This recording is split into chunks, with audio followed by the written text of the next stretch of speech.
Alright, so welcome back to the intro series on Dorado. It's time for the Westerners to activate. We're still in the first round here.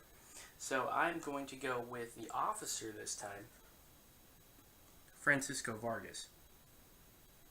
Now Vargas sees his man just swallowed up there, and he's decided that he wants to try to do something about it. Alright, so what Vargas is going to do is Vargas is going to declare an attack action against the damned one of gluttony in its obese form.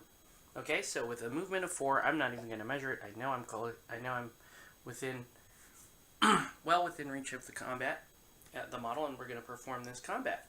All right, so Francisco Vargas is going in with a combat value of 5. So we're going to go 5 here, and he's going to go big time this time, and he's going to spend 2 points on Vevictus, giving him 2 rerolls. And I'll explain why he feels like he needs to swing this sword as hard as he can. It's because the damn one of Gluttony, while only sporting a movement of 2, has a crazy high defense of 6, and he also has this rule Invulnerable, which is going to be pretty nasty here. Slow doesn't apply because the damn one of Wrath did not charge, so it's going to be combat of 3, invulnerable, and defense 6. What that basically means is when a model is invulnerable, it will suffer 1 and only 1 damage per damage line of the corresponding to the attacker's power chart. So luckily for us, Vargas has a bunch of just straight damage on his power chart. If he had a bunch of effects that didn't cause damage, that might have caused damage indirectly, then for those lines, he's not going to cause any damage. So with the damn one of Gluttony here, having 3 life points, Vargas, if he wants to chop him down, is going to require 3 6s, which is pretty insane. Meanwhile, on the damn one of Gluttony side, he's a combat of 3. And, you know, with this being so late in the round, well, I don't know. Well, I'll spend 1 for the demons. Take this down to 2. And we'll buy another dice. Okay, so Vargas with a defense of 4. The damn one of Gluttony is going to need 4s. Meanwhile, Vargas is going to settle for nothing less than 6. So here we go. Roll them all at the same time. Look at that. Okay. So lots of hits by the damned one of Gluttony. That's 3 hits there, which is pretty nice. Meanwhile, Vargas has only scored 1 6 here. So Vargas did buy 2 rerolls, though. So I'm going to take those 2 out. We're going to reroll these. And we're going to hope for another 6. Maybe 2 6s. Come on, boxcars. No, neither. We have a combined score of 6, not good enough. So what does that mean? That means that damn one of Gluttony here is going to suffer 1 damage. And Vargas, meanwhile, suffered 3 hits, which is going to correspond to 7 damage, which is a pretty strong value at 3 hits. With a protection of 2, Vargas will suffer 5 damage. 1, 2, 3, 4, 5. All right. So that's it for that activation. It's time for the demon's officer to go, Azalea. So Azalea is going to go, and she is going to perform a focus action because she wants to cast a spell. So we're going to go over spell casting right now in Dorado, which is really cool. So I hope you guys stick around for this explanation. So in Dorado, instead, what spellcasters are in combat are they're Infernalists, and you'll see this number Infernalist under her card, Infernalist 2/3. And whoa, what Infernalists do is Infernalists summon Lemures onto the field to. Man, I'll trying to get this to focus, but my lighting is crazy here, and I can't get this. Come on, you, please. No, it's not gonna go, is it? There it goes. Infernalist 2/3. There it goes. Okay. And what that means is she can have up to 3 different types of Lemures and up to 2 on the board at any time. So now, when you go to cast a spell which requires a Lemure, it is going to require a focus action, which does not allow the model to move.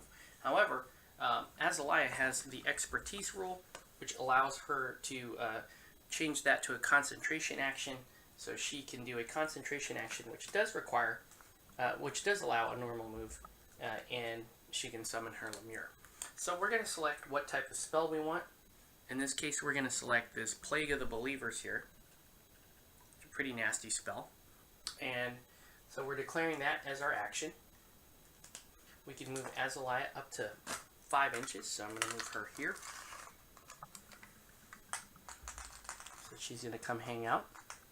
And then we're going to summon the Lemure.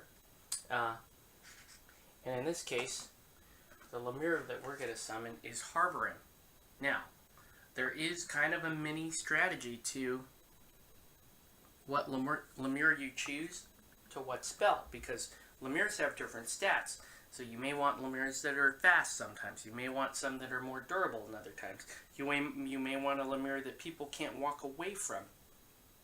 Harboring here, pretty speedy guy at a whole movement of 8, but kind of dangerous with only 2 life points. So when you summon the Lemure, you're going to put the Lemure in base contact with the Infernalist. Okay, the Lemure is not going to get to go this turn. However, next turn, the Lemure will get to go twice. Now you can go twice as long as those aren't simultaneous, or they're not subsequent activations. So you can't go with the Lemure and then have the other guy go and then go immediately with the Lemure again. Okay, so anyway, that's the basics of the Lemure mechanic, which is fantastic. It's one of my favorite things in Dorado, and we'll see how that plays out next turn.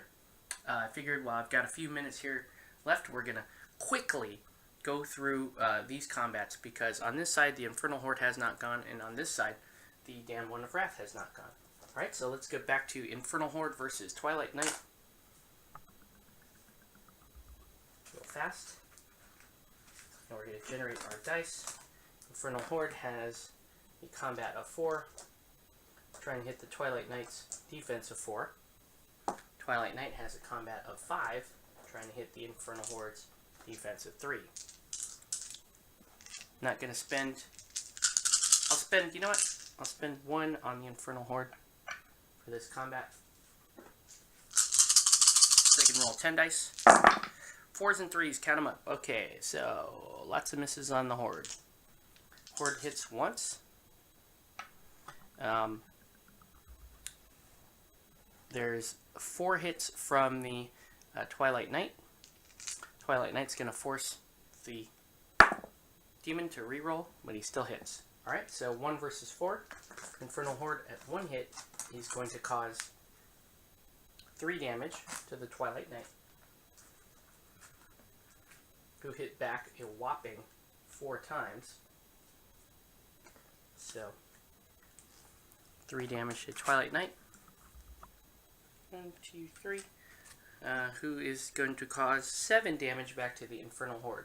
So 7 damage minus 1 for protection 1 is going to be 6 damage. Guess what? That's going to be just enough to kill the poor Infernal Horde.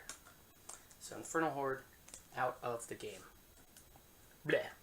Alright, and then the final combat for this turn, Aiden St. James against Damned One of Wrath. Damned One of Wrath is going in with 4 dice.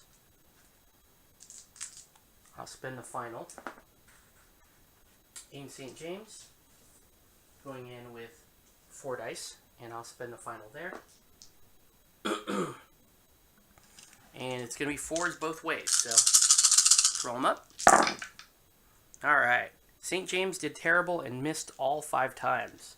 Horrible day for St. James. Meanwhile, the Damned One of Wrath hit twice, which is going to correspond to 4 damage to Aiden St. James, protection 2. So that's going to be 2 damage there. Alright, so that concludes the turn.